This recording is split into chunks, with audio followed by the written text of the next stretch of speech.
부활에 발휘된 하나님의 능력, 이런 제목으로 주님 말씀을 전하겠습니다.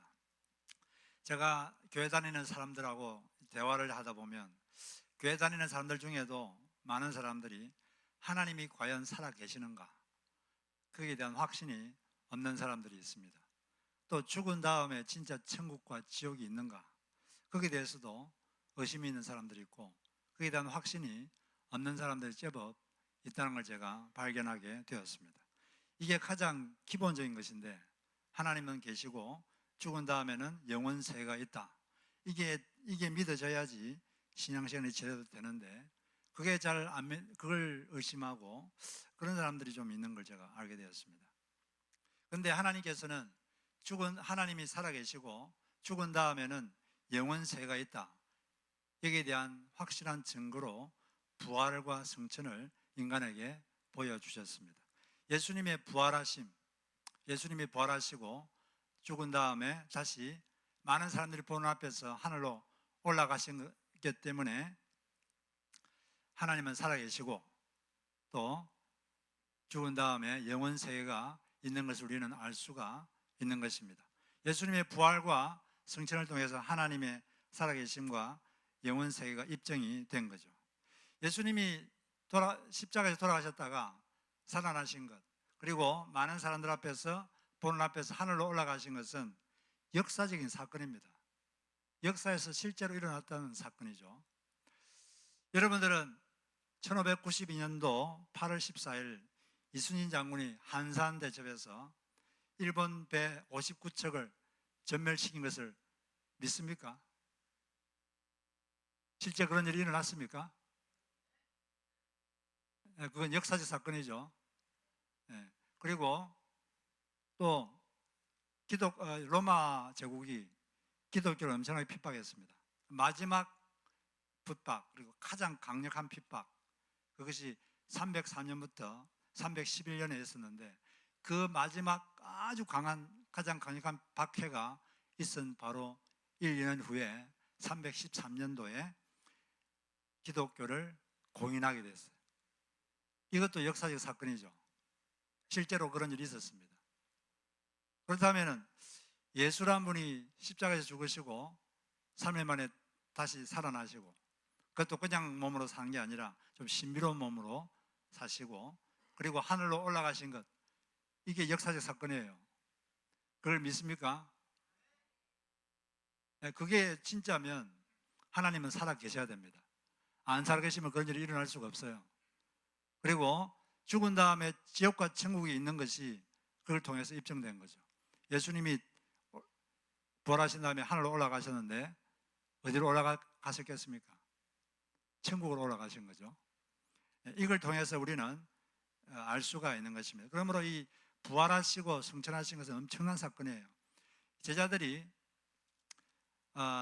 이 부활 사건을 체험하고 너무나 충격을 받았습니다.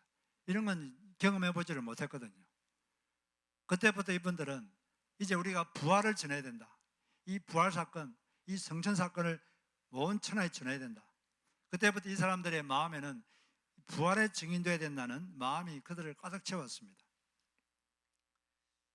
예수님의 제자가 원래 12명이었는데 한 명은 예수님을 배반했죠. 그 예수님이 체포되도록 길을 인도한 유다는 자살해서 죽었습니다.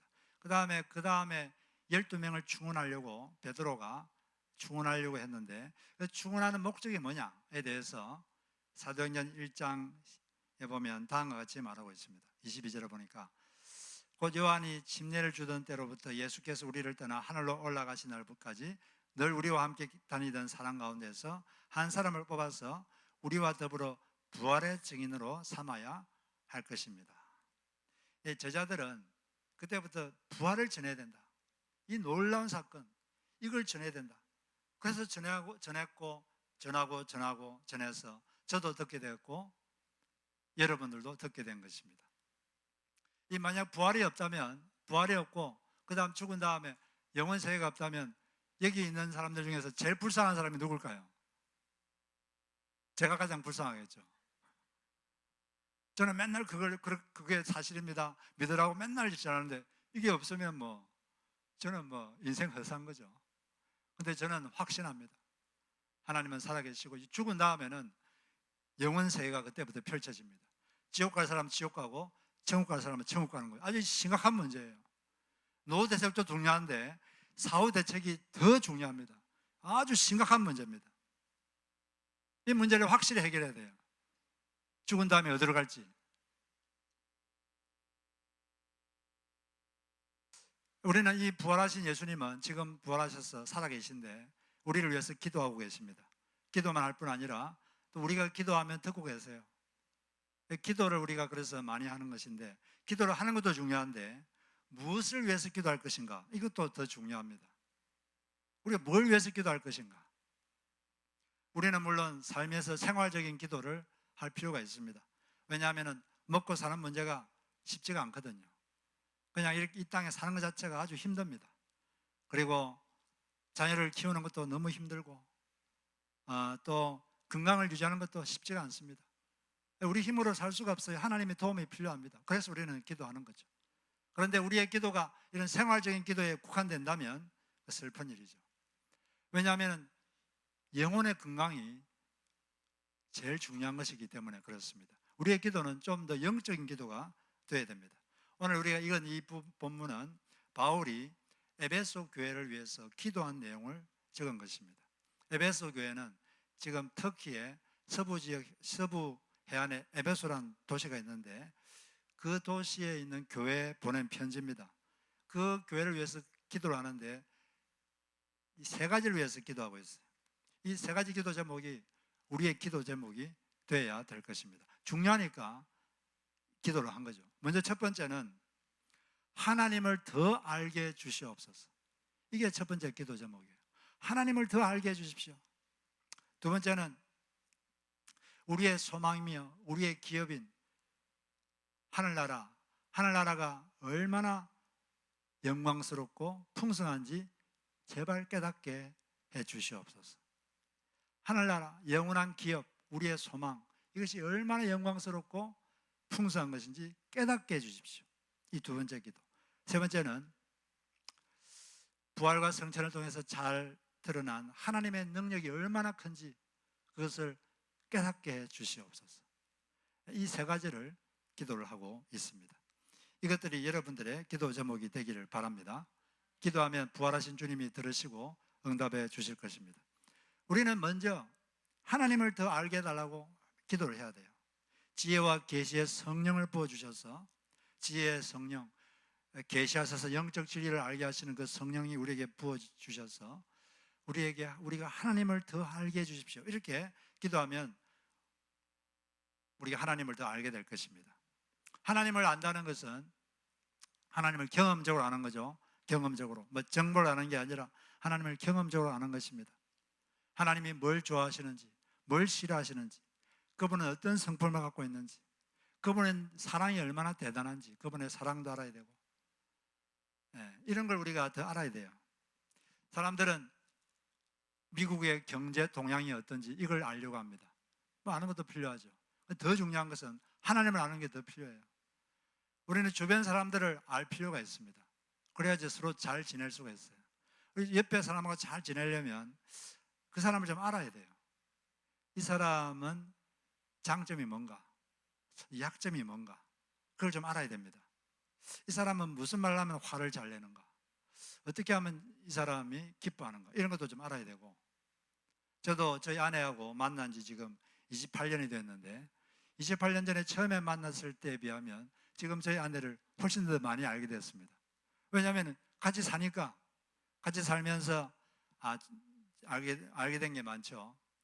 저희 아내는 이런 말을 하면 화를 내는구나, 화가 하라기보다도 좀 싫어하는구나, 그런 걸 제가 알게 되고, 또 이런 말을 하고 이렇게 행동하면 좋아하는구나, 그걸 또 알게 되고, 우리 아내의 그런 꿈을 알게 되고, 뭘 위해서 기도하는지 또 그런 걸 다 알게 되는 거죠. 이렇게 같이 지내다 같이 살다 보면 알게 되는 것입니다. 우리도 옆에 사람들을 좀 알아야 돼요. 이 사람은 뭘 결정할 때 뭘 근거로 결정하는가, 이 사실을 근거로 결정하는가, 아니면 관계 중심으로 결정하는가, 아니면 감정적으로 결정하는가, 이런 것도 좀 알아야 돼요. 그리고 무슨 일을 할 때 이 사람은 계획을 세워서 계획대로 하기를 원하는지, 아니면 미래를 열어놓고 뭐 계획도 적당히 세우지만 앞으로 일어나는 상황에 맞추어서 융통성 있게 이렇게 하는 걸 더 좋아하는지, 일하는 방식도 좀 파악을 해야 일할 때 부딪히지 않습니다. 안 그러면 자꾸 부딪혀요. 서로 좋은 뜻은 있는데 사람을 잘 모르기 때문에 자꾸 부딪히고 그런 거죠. 그래서 자꾸 사람을 알 필요가 있는데 하나님을 우리가 더 알아야 됩니다. 아브라함은 처음에는 하나님을 잘 몰랐습니다. 하나님 모르니까 두려움이 많았어요. 하나님이 어디로 가라 그래서 갔는데 그 낯선 지역에서 자기 아내가 너무 예쁘다고 생각했기 때문에 자기 아내 때문에 자기를 죽일 수도 있다 이렇게 생각해서 거짓말을 했습니다. 자기 아내를 보고 아내가 아니라 누이다 거짓말을 했죠. 왜냐하면 하나님의 능력을 모르고 그러니까 막 거짓말을 하게 됐어요. 그러나 살면서 하나님이 얼마나 능력 있는 분인지, 또 이분은 얼마나 한번 약속하면 반드시 지키는 분이구나, 그걸 또 알게 되니까 두려움이 없어지고 나중에는 과감하게 순종하게 됩니다. 기적적으로 탄생한 이삭을 바치라 그랬을 때 주저하지 않고 바치죠. 우리가 하나님을 알게 되면 두려움이 줄어듭니다. 하나님을 더 알수록 두려움이 더 줄어들고, 또 하나님을 더 알수록 순종이 늘어나죠.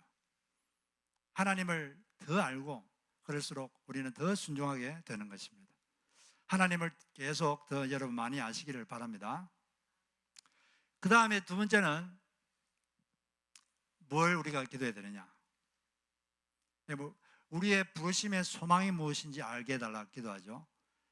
이 지구에 인구들이 많은데 이 많은 인구들 중에서 하나님께서 여러분들을 불러서 하나님의 자녀로 삼으셨습니다. 그러면 왜 우리를 부르셨는가? 어떤 소망을 갖고 살라고 부르셨는가? 이 소망이 뭐냐면 바로 하늘나라를 말하죠. 천국. 로마서 8장 24절을 보면 눈에 보이는 소망은 소망이 아닙니다. 보이는 것을 누가 바라겠습니까? 하나님께서는 우리에게 영원한 세상, 천국을 소망하도록 우리를 불러주셨습니다. 이걸 좀 알아야 된다는 거죠. 이걸 좀 깨달아야 된다. 그 다음에 기업의 영광의 풍성이 얼마나 큰지 이걸 좀 알기를 바란다. 알게 해달라고 기도했습니다. 기업이란 말은 우리나라 말로 쉬운 말로 유산, 물려받은 재산, inheritance 그런 뜻인데, 하나님으로부터 물려받은 것, 이게 바로 영원한 천국이죠. 이 영원한 천국이 얼마나 영광스럽고 풍성한지 좀 깨닫게 해 주시옵소서. 이걸 우리가 알 필요가 있습니다. 그래서 이 소망과 기업은 똑같은 말인데 이게 뭔지에 대해서 베드로전서 1장 3절에 보면 다음과 같이 설명해 주고 있습니다. 우리 주 예수 그리스도의 아버지 하나님을 찬송하리로다. 그의 많으신 긍휼대로 예수 그리스도를 죽은 자 가운데서 부활하게 하심으로 말미암아 우리를 거듭나게 하사 산 소망이 있게 하시며 썩지 않고 더럽지 않고 쇠하지 아니하는 유업 기업을 있게 하시나니 곧 너희를 위하여 하늘에 간직하신 것이라. 여기 보면 산 소망이 있게 하시기 위해서 우리를 거듭나게 했다. 산 소망이 뭘까요? 사라지지 않는 소망, 없어지지 않는 소망을 말합니다. 이 지구에 사는 대부분의 사람들은 대부분 다 이 두 가지 소망이 있어요. 첫째는 경제적으로 더 풍요로워지는 소망, 이런 소망을 갖고 있습니다. 대부분의 사람들은 더 풍요로운 삶을 살고 싶다. 두 번째는 주변 사람들에게 더 인정받고 싶다, 인정받고 싶은 소망, 이런 소망이 있습니다. 물론 건강한 방식으로 그런 것을 이루어가는 것은 좋은 것이죠. 그러나 문제는 뭐냐면 이런 것들은 다 시간이 지나고 죽으면 없어지는 거예요. 산 소망이 아니죠. 다 사라지는 것입니다. 하나님은 우리가 이 산 소망을 갖기를 원하시는 것이죠. 그리고 이것은 하늘에 간직한 것인데, 이런 하늘에 있는 영원한 것을 우리 소망할 때 이 땅에서 조금 삶이 어려워도 마음의 기쁨을 잃지 않고 살 수가 있게 되는 것입니다. 부활을 통해서 죽은 다음에는 영원 세계가 있다. 이것이 입증됐기 때문에 우리는 좀 더 이 영원 세계를 더 사모하고 더 생각하면서 살아야 됩니다. 그 세상이 얼마나 영광스럽고 얼마나 풍성한지 그걸 좀 알아야 돼요. 그래서 고로새서에 보면 하나님께서는 위의 것을 찾으라. 고로새서 3장 11절, 3장 1절을 우리 한번 같이 읽어보겠습니다. 시작. 그러므로 너희가 그리스도와 함께 다시 살렸음을 받았으면 위의 것을 찾으라. 거기는 그리스도께서 하나님 우편에 앉아 계시느니라. 위의 것을 생각하고 땅의 것을 생각하지 말라. 그러므로 땅에 있는 지체를 죽이라. 곧 음란과 부정과 사욕과 악한 정욕과 탐심이니 탐심은 우상 숭배니라. 하늘을 위의 것을 좀 더 추구하고 땅의 것을 생각하지 말라. 탐심, 탐하는 것 자체가 우상 숭배입니다. 남의 것을 탐하고 또 부정된 것을 탐하고 이런 것들은 다 우상 숭배예요. 우리는 이 세상이 죽으면 끝이 아니고 그 다음부터 영원 세계가 지속됩니다. 그 하늘나라는 얼마나 영광스럽고 또 풍성한지 우리가 알 수가 없습니다. 이걸 좀 더 깨달아야 돼요. 이 세계적으로 유명한 저술가이면서 강연자인 존 비비어 목사님이 계신데 이분은 많은 책을 저술했어요. 그 책에 보면은 그분의 아주 친한 친구가 얘가 경험했던 아주 놀라운 일을 거기 기록하고 있습니다. 그 친구 목사님이 집회를 마치고 집에 와보니까 엄청난 일이 벌어졌어요. 그 아들이 하나 있는데 10살 먹은 아들이 있었습니다. 이 아들이 목욕하면서 풋볼 시합을 보려고 조그마한 텔레비전을 욕조해 가지고 목욕하면서 이렇게 보려고 욕조해 가지고 갔어요. 욕조해 가지고 이제 보고 있는데 잘못해 가지고 텔레비전을 욕조에 빠뜨렸습니다. 그러니까 이 전기가 흐르는 텔레비전이 물에 빠지니까 전기가 물에 흘러 가지고 이 10살 먹은 애가 감전되어 버렸어요. 감전돼 가지고 그 순간 심장이 멈췄습니다. 근데 마침 아버지가 그때 집에 들어왔는데 가보니까 애가 심장이 멎어 있어요. 이분이 원래 경찰관이었기 때문에 이 심장소생 해보려고 막 했는데 심장이 뛰질 않습니다. 그래서 911에 전화해가지고 막 기도하니까, 전화하니까 구급 요원들이 와가지고 그 구급 요원들이 45분 동안 그 아이를 살리려고 막 이게 심장소생술을 막 했어요. 45분 동안 그렇게 했는데 전혀 뛰지를 않습니다, 심장이. 그 아버지 목사님이 얼마나 가슴이 무너졌겠습니까?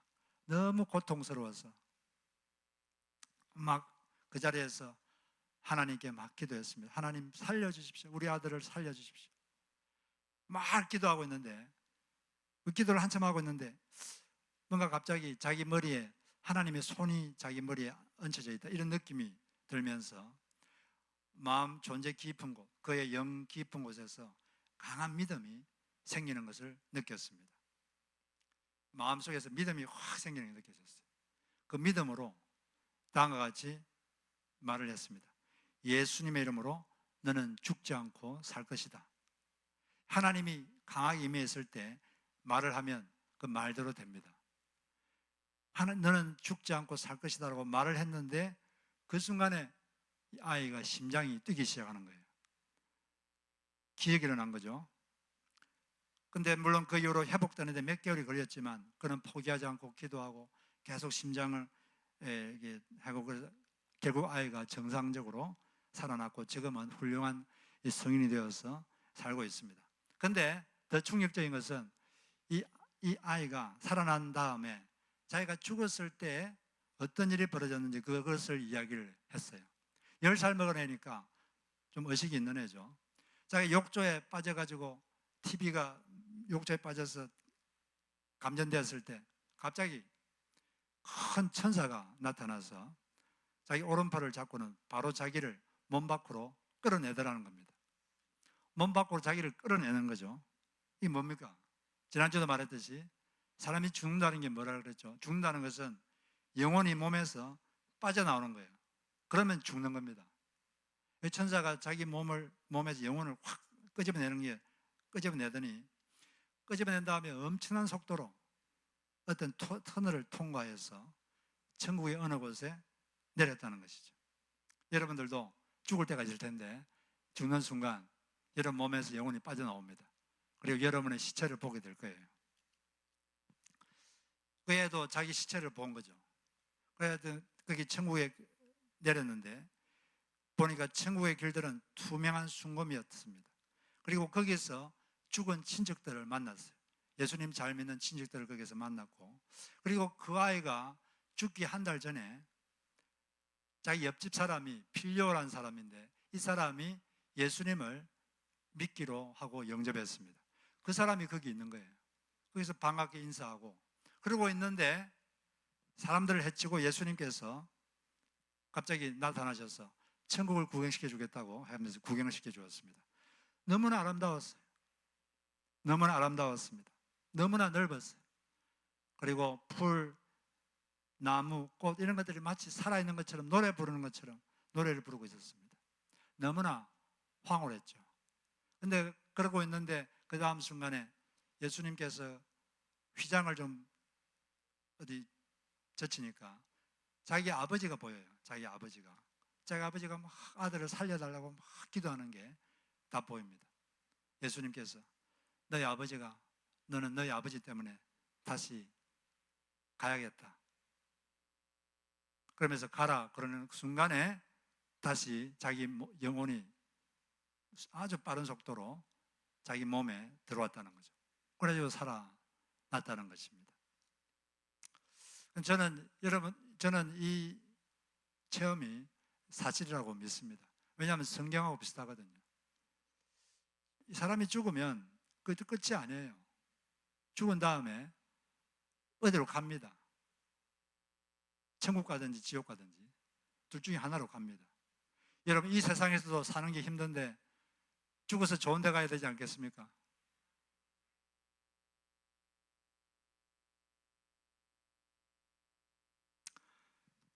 예수님께서 바로 하나님이 살아계시고 이 부활을 통해서 또 성천을 통해서 죽은 다음에 영원세가 있다는 것을 확실하게 보여주었습니다. 예수님 믿고 좋은 데 가시기를 주의 이름으로 축복합니다. 그리고 이 부활하신 주님이 계신 그곳을 우리가 더 사모해야 됩니다. 그곳은 아주 영광스럽고 아주 풍성한 곳이에요. 그거에 대한 소망이 있는 사람은 이 땅에서 좀 힘들게 살아도 마음의 기쁨을 잃지 않습니다. 왜냐하면 그 천국에 대한 그 찬란한 소망이 가슴 속에서 몽글몽글 늘 피어오르기 때문에 그런 것입니다. 어쩌면 우리는 이처럼 하나님 영원한 그 기업, 천국이 얼마나 영광스럽고 풍성한지 깨닫게 해달라고 우리는 기도를 해야 됩니다. 세 번째는 하나님의 능력을 좀 알게 해달라고 기도해야 됩니다. 19절에 보니까 믿는 우리에게 베푸신 능력의 지극히 크심이 어떠한 것을 알게 해 주십시오. 이렇게 기도를 하고 있는데 하나님의 능력이 큰데 이 능력이 가장 잘 발휘된 것이 예수님의 부활과 성천 사건입니다. 여러분들은 사람이 죽은 시체를 본 적이 있습니까?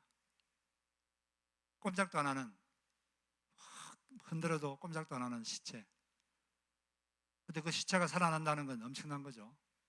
대단한 능력이 주어져야 그 시체가 살아납니다. 그리고 예수님이 돌아가셨을 때 하나님의 능력이 그 시체에 임하여 예수님이 살아났을 뿐 아니라 하늘로 승천하셔서 이 우주에서 가장 높은 지위를 차지하셨습니다. 그 능력이 그리스도 안에서 역사하사 죽은 자들 가운데서 다시 살리시고 하늘에서 자기 오른편에 앉아서 모든 통치와 권세와 능력과 주권과, 이거는 천사들의 계급을 말합니다. 천사도 계급이 있거든요. 통치, 권세, 능력, 주권. 그 타락한 천사도 중에도 이런 계급을 가진 타락한 천사들이 있습니다. 그러니까 이제 이런 것들은 이제 타락한 천사나 또 선한 천사나 어떤 계급을 말하는 거예요. 하여튼 어떤 천사보다도 천상의 존재보다 더 높이 올라가시고 오는 세상에 일컫는 모든 이름 위에 뛰어나게 하셨다. 이 놀라운 일이 벌어졌습니다. 그리고 예수님은 이 교회의 머리가 되시고 만물을 통치하는 통치자가 되셨죠. 이 교회라는 것은 어떤 것이냐? 만물을 충만하게 하고 싶어 하시는 하나님의 충만하심이 실현된 곳, 그것이 교회입니다. 이 교회에서 먼저 하나님의 충만하심이 실현되고 이 교회를 통해서 이 세상을 충만하게 하시고자 하는 것이 하나님의 계획이죠. 이 부활하신 예수님은 지금도 우리와 함께 계십니다. 그리고 죽은 예수님을 부활시키시고 하늘에 성천을 시키신 그 하나님의 능력은 지금도 우리 삶 가운데 역사하고 또 활동하고 있습니다. 어떻게 하면 이 하나님의 능력을 우리가 체험할 수 있겠습니까?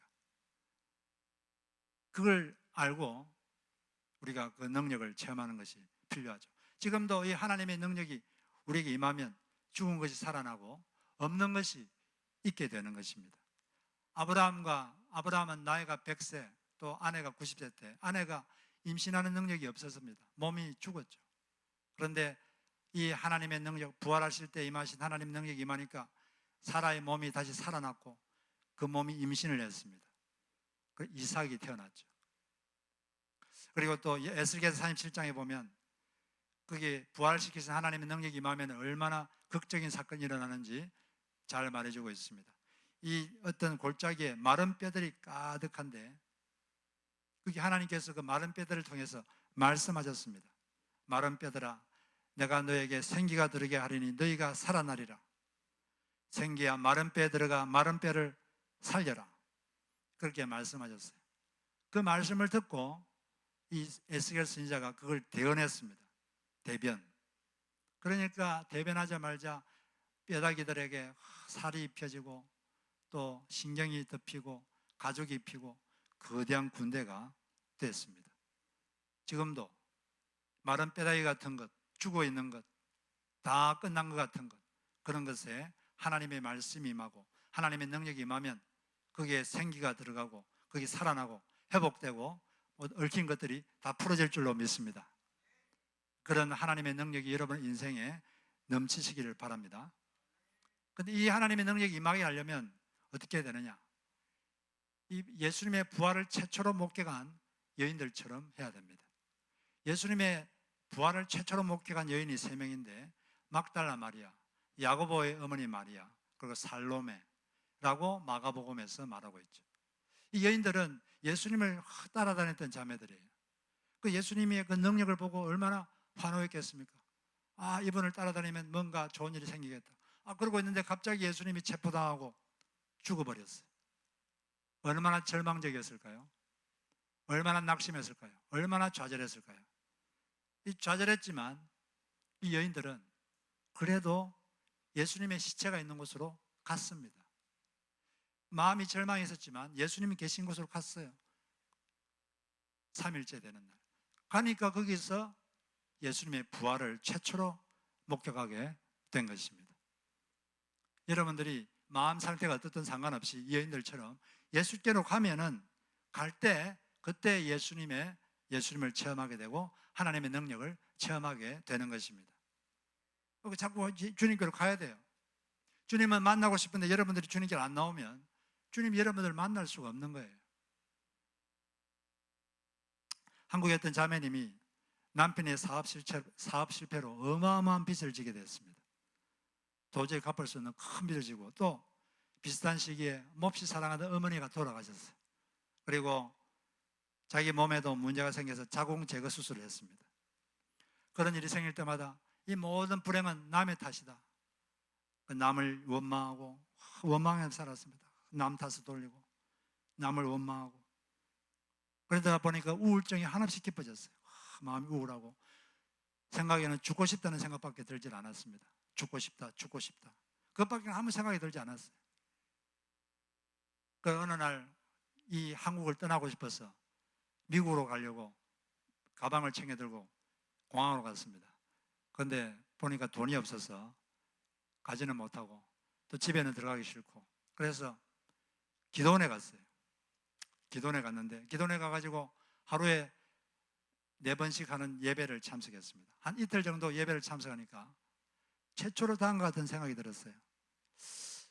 내가 지금까지 겪은 모든 불행은 남의 탓이 아니라 내 탓이다. 내가 조금 더 신중하고 조금 더 바르게 행동했다면 이렇게 힘들게 살지는 않았을 텐데 그런 생각이 처음으로 들었어요.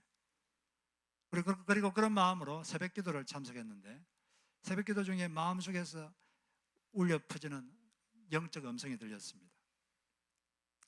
기도로 매달려라. 기도로 매달려라. 그래서 이 자매는 그때부터 가족에게 말하고 좀 일정 기간 동안 기도원에 머물면서 기도했습니다. 그 기간을 통해서 그는 깨달은 게 인간은 창조주와의 기도로만 채워질 수 있는 존재다. 그걸 깨달았고, 이 기도를 자꾸 하니까 어떤 고난이 와도 이제 두렵지 않다, 그런 확신을 갖게 됐습니다. 그리고 그 다음부터는 고난이 와도 하나님을 원망하는 게 아니라 고난이 올수록 하나님에 대한 믿음이 더 깊어지는 것을 체험하게 되었습니다. 그녀가 이렇게 힘들 때 예수님께로 가니까 거기서 주님을 만나고 그녀는 이 마음을 회복하고 다시 정상적인 사회생활을 하게 되고, 환경도 서서히 회복이 되었다고 합니다. 우리가 어떤 일이 있더라도 자꾸 주님께로 가야 돼요. 우울증 걸린 사람들에게 의사들이 하는 충고가 있습니다. 그게 뭐냐면 매일의 루틴을 만드십시오. 하기 싫어도 매일 해야 될 리스트를 작성하고 그걸 그냥 하라는 거죠. 하기 싫어도 그냥 하라는 겁니다. 자꾸 활동을 하다 보면 마음이 회복이 되고 그렇게 된다는 거죠. 우울증이 걸리면 아무것도 하기 싫거든요. 그렇다고 가만히 있으면 더 우울해지고 더 힘들어집니다. 그러니까 하기 싫어도 딱 할 걸 딱 정해서 그냥 하라는 거죠. 그러다 보면 서서히 회복이 된다. 그런 식으로 조언을 많이 하는데, 우리가 그래야 됩니다. 우리 영적인 삶에도 영적 루틴이 있어야 돼요. 영적으로 매일 하는 리스트가 있어야 됩니다. 하기 싫어도 규칙적으로 하는 게 있어야 돼요. 매주 하는 것, 매일 하는 것, 그런 영적 루틴이 있어야 여러분들이 신앙을 잃지 않습니다. 주일날 이렇게 매일 오는 것, 이거 대단한 거예요. 여러분, 이것을 절대로 놓치면 안 됩니다. 이것 때문에 나 주일 못 온다, 저것 때문에 주일 못 온다. 그리고 주일 오시면 예배에 집중하십시오. 주일 예배에만 집중해도 여러분의 신앙은 여러분 성장할 수가 있습니다. 그리고 주일만 아니라 또 여러분들 나름대로 영적으로 매일 하는 루틴을 정해야 돼요. 하기 싫어도 하세요. 그냥 하다 보면 하는 도중에서 은혜를 받고, 하는 도중에 하나님을 만나고, 하는 도중에 예수님의 부활하신 예수님을 만나게 되는 것입니다. 규칙적으로 여러분 찬송을 부르세요. 규칙적으로 찬송을 부르시고, 규칙적으로 기도를 하시고, 규칙적으로 성경을 읽으시고, 또 규칙적으로 성도들과 만나서 교제를 하세요. 이렇게 하기 싫어도 자꾸 하다 보면 하는 도중에서 여러분들은 주님을 만나게 되는 것입니다.